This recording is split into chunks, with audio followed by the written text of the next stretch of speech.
So hello guys, ये बहुत ही major query पे ये वीडियो है और ये शॉर्ट वीडियो है। तो बहुत सारे बच्चे हैं जिनका अभी 12th चल रहा है और वो 12th के साथ नीट देने वाले हैं। तो बहुत बच्चों ने मुझे मैसेज किया था कि अभी किस पे फोकस करना है, अपने जो बोर्ड्स पे फोकस करना है या नीट पे फोकस करना है। तो आप ये चीज़ों को समझो पहले कि जो आप पढ़ रहे हो, जो आपने प्रिपरेशन की है और जो बोर्ड्स में आएगा वो बिल्कुल भी डिफरेंट नहीं है। अगर आपने प्रिपरेशन की है तो अब वो आप एनसीईआरटी पेस्ट कर रहे होगे ऑब्वियसली।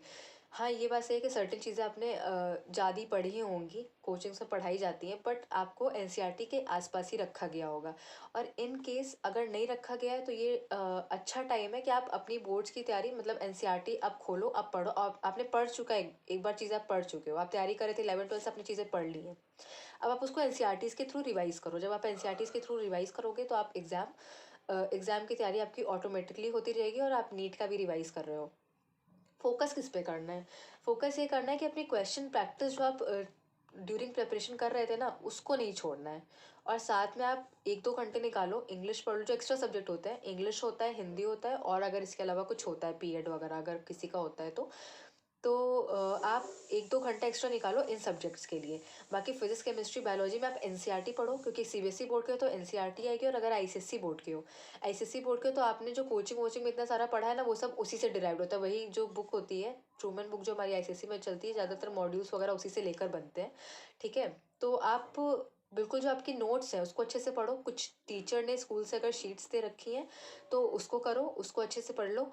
और मतलब कहने का मतलब है कि जो अपना फोकस है ना, वो क्वेश्चन प्रैक्टिस से मत हटाना। क्वेश्चन प्रैक्टिस का जो आपने बनाया है हैबिट, उसको छोड़ना मत जस्ट बिकॉज ऑफ बोर्ड। ठीक है, क्योंकि फिर आपको वो हो जाएगा इनर्शिया, फिर बैक आने में ना थोड़ा टाइम लग जाएगा, और वो टाइम में बहुत लोग आपसे लीड ले लेंगे।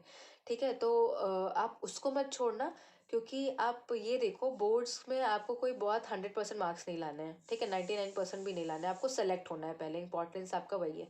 बोर्ड्स के मार्क्स की इंपॉर्टेंट नीट एस्पिरेंट्स की लाइफ में, नीट एस्पिरेंट की लाइफ में बहुत ज़्यादा नहीं होती है। हाँ, अगर आप तैयारी कर रहे हो तो आपके 80+ परसेंटेज, 70+80+परसेंटेज इज़ डिसेंट परसेंटेज। आपको कॉलेज अगर बढ़िया मिल जाता है तो आपको कोई कुछ नहीं कहने वाला, कोई आपको ताने नहीं मिलने वाले हैं 90% ना लाने के लिए। ठीक है, तो आपको इसकी स्ट्रेस नहीं लेनी है। आपको अपनी क्वेश्चन प्रैक्टिस जारी रखनी है और एनसीईआरटीज़ के थ्रू अपना रिविजन करना है। अगर आप सीबीएसई बोर्ड के तो बेस्ट चीज़ है आपके लिए। ठीक है, और आईसीएसई बोर्ड के हो तो प्लीज़ कैलकुलेटर से प्रैक्टिस मत करना। अभी कैलकुलेटर हाँ ले जाना एग्जाम में, अगर वो अलाउड रहता है, पता नहीं मुझे अभी अलाउड है कि नहीं, लेकिन अलाउड रहता है। आईसीएसई में अलाउड रहता है 12th क्लास में, 10th में नहीं अलाउड रहता है।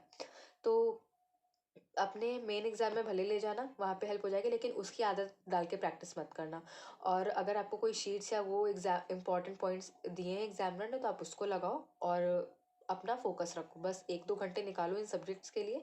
बाकी आपको एक्सेस ओवर प्रेशर लेने की ज़रूरत नहीं है। आपने इतना पढ़ लिया है ना कि अगर आप बढ़िया से थोड़ा बहुत इधर का करके पेपर दियाओगे तो आप बहुत ही बढ़िया मार्क्स से पास हो जाओगे, आराम से अच्छी परसेंटेज के साथ पास हो जाओगे। ठीक है, तो ऑल द बेस्ट फॉर दोस्त जिनका अपीयरिंग है इस बार, एंड आई होप आपका बहुत बढ़िया होगा और फ्लाइंग कलर्स के साथ आप अपने गवर्नमेंट कॉलेज में जाओगे। So all the best and stay tune for more videos.